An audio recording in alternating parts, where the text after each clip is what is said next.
30. Daun Slagle, the sole survivor of the happy-faced serial killer Keith Jesperson, died at the Pallet shelter in Chico. Action News Now reporter Branda Lemus spoke with her daughter about how she wished her mother's death was handled differently.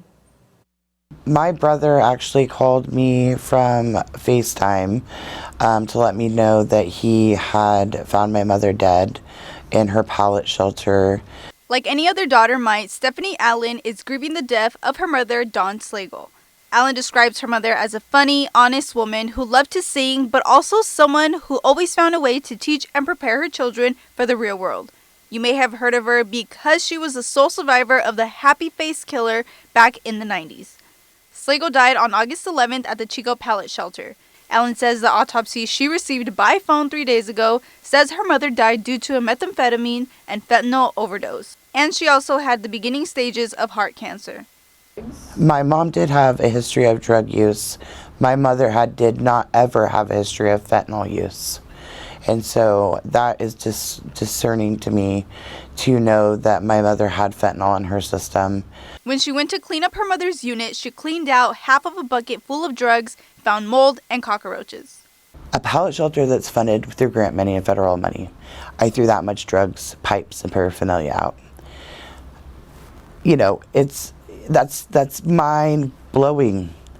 As for what Allen hopes comes out of this, there needs to be a better system in place to help them. And if there's not a system that's helping them, and it's not about giving them a free ticket, it's about getting them the help they need through a system that is bringing them up from the bottom. Allen tells me when she asked why the shelter didn't do more to keep drugs out, she was told the Warren versus Chico settlement restricts what shelter staff can do.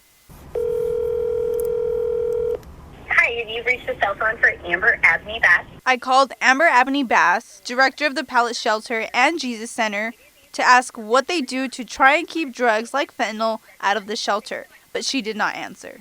I called Mayor Andrew Coolidge and asked if he would like to give a comment on the drug issue in the Pallet Shelter, and he said he couldn't give me a comment and referred me to the Warren versus Chico settlement.